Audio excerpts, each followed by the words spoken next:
Buenas tardes acá desde Londres y muchas gracias por la invitación. Sí, ayer, justamente como lo apuntaba Lourdes, hace un momento estamos a escasas 24 horas de que se hubiera perpetrado este atentado y que es importante decirle a tu auditorio que es el primer atentado que se sucede en el Reino Unido en 10 años, poco más de 10 años, y que también las características en las que se inscribe, que es la utilización de artefactos de la vida cotidiana, como son cuchillos, machetes, hachas y por supuesto vehículos, pues se ha convertido en una tendencia. Recordemos el caso de en julio pasado y en diciembre, tanto en Niza como en Berlín respectivamente, con 82 y 36 muertos cada uno de estos eventos, en donde un atacante solitario proyecta el vehículo contra la gente y causa estos daños.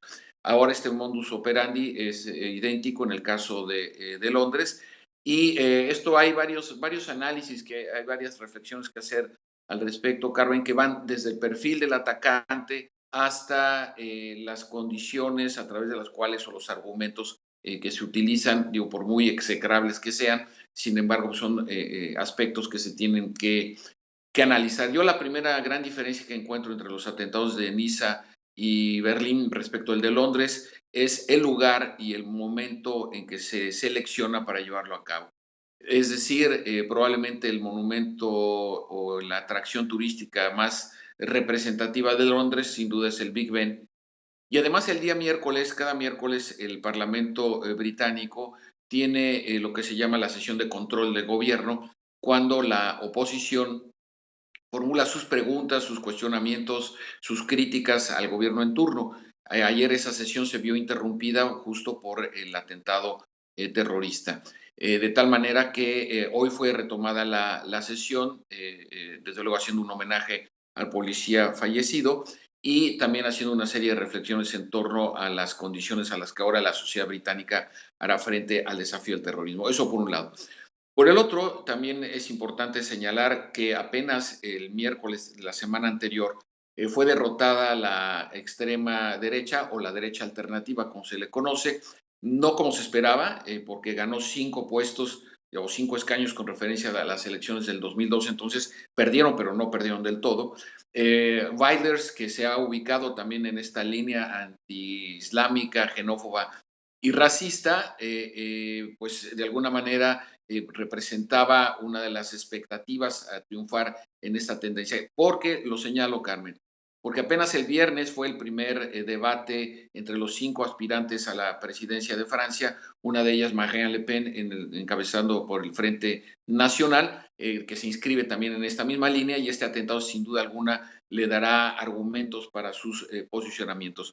Otro elemento que no hay que dejar de lado en este contexto es la posibilidad ya de la formalización de las negociaciones para el Brexit para a partir del próximo 29 de este mes, ya con la autorización del Parlamento y con la orden de la jefa de Estado, que en este caso es la reina Isabel II. Y un último elemento que ya lo apuntabas, los eventos en Glasgow y en Edimburgo, donde Nicola Sturgeon, que es la primera ministra escocesa, ha iniciado formalmente un segundo referéndum a realizarse en el 2018 con la idea de separar o un referéndum secesionista de Escocia respecto al Reino Unido. Hay que recordarle al auditorio, Carmen, que en el Brexit, que se llevó a cabo el 23 de junio del año pasado, el 70% de los escoceses votó por permanecer en el Reino Unido. Entonces, el contexto en el cual es seleccionado atentado terrorista para ser llevado a cabo es muy diferente del que me refería o de los que me refería con anterioridad. ¿Y qué tienen en común estos tres casos? Pues que no hay ni explosivos ni armas de fuego de por medio utilizadas de manera indiscriminada. En el caso del Denisa sí hubo la utilización de una pistola, pero no como lo que sucedió en el caso de París con Bataclan el año antepasado. Entonces, aquí hay una lección muy importante para México, Carmen, y quiero destacarla. Parte de la posibilidad de que no hayan habido atentados con fusiles de asalto, con pistolas o con explosivos, es al muy estricto control que hay en la venta y posesión de armas por parte de los ciudadanos. Y aquí, no obstante la cercanía cultural entre el Reino Unido y los Estados Unidos, este es un punto diametralmente opuesto entre las posiciones de un gobierno y otro respecto de las armas. Y lo mismo en el caso de Francia, se han incrementado notablemente las medidas para que los ciudadanos puedan comprar armas o puedan ser introducidas armas desde fuera del país. Entonces, esto es algo que nosotros tenemos que atender. Otra cosa muy importante, muy interesante, es que una de las líneas principales de investigación fue aportada por el empleado de la compañía donde se rentó el carro en Birmingham, y fue por una denuncia ciudadana. El Scotland Yard y las agencias de inteligencia y seguridad le pidieron a la ciudadanía que si tenía algún testimonio personal, algún video, una fotografía, alguna grabación, se las hiciera llegar porque no tenían los elementos suficientes. Entonces, lo que se reconoce en los estudios de inteligencia como inteligencia ciudadana, es decir, estas aportaciones que no necesariamente están dentro del esquema del trabajo profesional de las agencias, han tenido una utilidad muy importante, como también sucedió en el atentado terrorista en el maratón de Boston, donde fue gracias al video de un asistente a la meta que pudieron encontrar a estos dos hermanos de origen checheno que llevaban a las espaldas las ollas express con las esquirlas que a la postre causaron la muerte de 3 corredores y de decenas de participantes y asistentes a la meta. Entonces, son varios los aspectos que hay que analizar. El hecho de que la propia primera ministra haya ofrecido una conferencia de prensa para decir que era un oriundo, un nativo británico, que no era ni un inmigrante irregular, ni tampoco se trataba de un infiltrado o excombatiente de la guerra de Siria, que es a lo que más se le teme aquí en Europa. Esto de alguna forma me parece puede distensar el debate. No sé si, qué tanto pueda hacerlo, pero de alguna manera va a provocar que no haya tanta incriminación hacia los migrantes irregulares que han llegado por cientos de miles a varios países de Europa, notablemente el caso de Alemania. Entonces, en estas circunstancias es que se encuentra ahora Reino Unido, Londres en particular. Hay que recordar al auditorio que Francia lleva más de un año y medio en estado de excepción y que se va a prolongar hasta después de la segunda vuelta presidencial.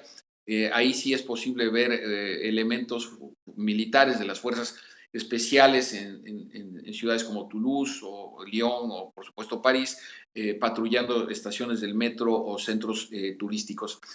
Y una consecuencia imprevista, Carmen, muy interesante, es que es la vigorosa sociedad civil del Reino Unido ha comenzado a movilizarse para proponer que los espacios públicos e históricos sean exclusivamente zonas peatonales y evitar este tipo de atentados. Se está pensando, por ejemplo, en el muy conocido Piccadilly Circus, se está pensando también en Oxford Circus, es decir, está creciendo de manera indirecta como consecuencia de este atentado que los lugares históricos y con alta concentración de visitantes de otras partes del mundo, lugares turísticos quiero decir, pues queden libres de la circulación de vehículos para evitar lo que hasta el momento ha sido una tendencia, Carmen. Esta sería la primera parte de mi comentario. Sin duda, pues Javier Oliva, déjame compartir contigo y por supuesto con el auditorio de este programa en vivo de noticias esta recreación que hace la agencia de noticias Reuters, que hace un espléndido trabajo siempre. Ha hecho una recreación de lo que sucedió ayer, como el soldado, entre comillas, un soldado del Estado Islámico, arrolló con su coche, y la dejamos correr ahora para que la podamos compartir contigo, Javier, arrolló con su coche a varias personas en este puente de Westminster, y bueno, pues esto ocurrió la tarde del miércoles, tiempo de Londres. Así lo recrea Reuters, la agencia de noticias. The attack came as the Westminster Bridge was packed with tourists and pedestrians, and while Parliament was in session. After mowing down these 20 people, the car sped toward the Palace of Westminster and only came to a halt when it crashed into the railings of the new palace yard. The suspect then ran to the Parliament grounds, where he stabbed and killed an unarmed police officer. The man was then shot dead by armed officers.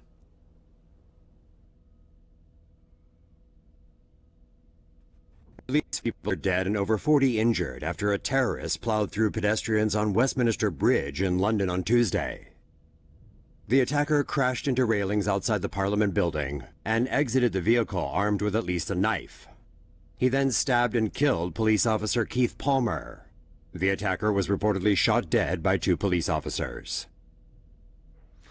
Pues gráficamente así ocurrieron las cosas, Javier. Este tipo de ataques que, como dices, están llevando a pensar evidentemente en medidas como las que podrían reproducirse en estos lugares emblemáticos de los países que pueden ser foco de atención, foco de ataque terrorista, pues hacer peatonales, entre otras cosas, estas zonas, por un lado, y por otro lado, bueno, no hay muchas ideas que surjan de inmediato de cómo frenar, cómo impedir que este tipo de ataques en donde alguien dentro de un vehículo pueda atacar a gente que va caminando en la calle. Esa es una cosa verdaderamente, bueno, relativamente novedosa, como hemos visto en Niza, Berlín y ahora aquí, pero la eficacia, entre comillas, de alguien que quiere causar terror, pues es muy grande. Sí, y esto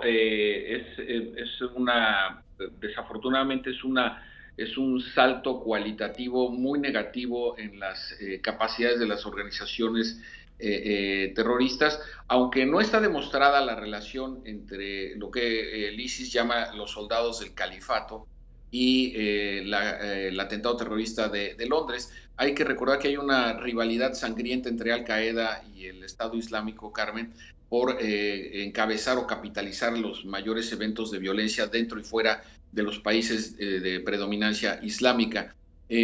Aquí no se le ha dado, los medios no le han dado, ni los analistas le han dado mucha importancia al pronunciamiento del Estado Islámico como al perfil, porque aún oficialmente no se da a conocer el nombre, se tienen algunos datos personales de este terrorista, pero es muy difícil que haya tenido o experiencia de combate en Siria o bien que haya sido adiestrado a través del Internet para cometer estos actos, porque como insisto, el arma es un vehículo y un cuchillo de cocina, entonces esto nos habla de la imposibilidad que está teniendo el Estado Islámico o Al Qaeda de organizar atentados terroristas de gran calado en esta parte del mundo.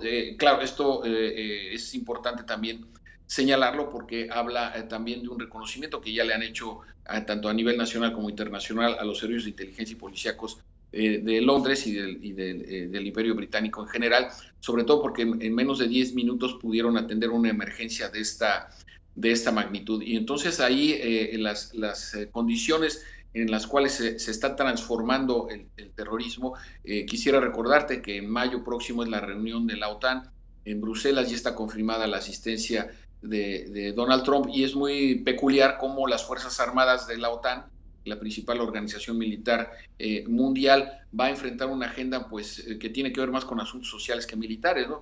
Claro, está en curso la guerra no declarada entre Ucrania y Rusia, que es un escenario militar convencional propiamente dicho, pero también son 3 temas los que van a abordar: la migración irregular, el terrorismo y el crimen organizado. Entonces, vemos cómo la agenda internacional de seguridad va mutando y muy probablemente también algunas de las funciones de las agencias de seguridad y de defensa también tendrán que irse adaptando para poderle hacer frente a estos antagonismos que ya están plenamente consolidadas como tendencias desafiantes en este siglo XXI. Pues, Javier Oliva, todo por seguirse de cerca. Estamos viendo ya, por ejemplo, que países como Canadá pues está anunciando que va a tomar medidas también de reforzamiento. El Parlamento Federal de Ottawa reforzó su seguridad después del ataque a los británicos ayer, que dejó estos muertos y heridos.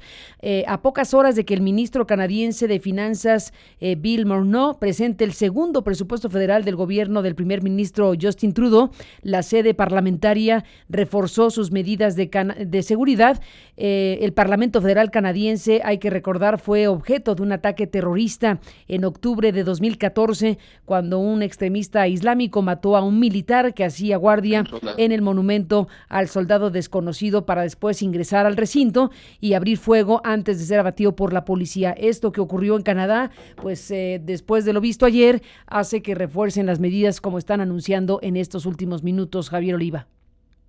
Así es, aunque por el momento, como tú lo apuntabas en la nota introductoria, está descartado tanto que se eleve el semáforo a su máximo Sí. nivel de alerta y por la otra también el despliegue de fuerzas militares en Londres o en otras partes del Reino Unido. Me parece que se van a mantener así con una importante presencia policíaca en áreas críticas por sus características, pero por el momento no se han planteado medidas extremas o aplicadas a todo el país. Ayer en la noche yo me di un paseo con la intención de tratar de sentir un poco cómo estaba el ambiente. Claro, conforme te ibas aproximando a la zona del atentado, pues evidentemente las restricciones y la tensión se percibía a simple vista, pero conforme te ibas alejando de allí, las cosas no es que volvieran a la normalidad, pero estaban mucho menos tensas de lo que se hubiera podido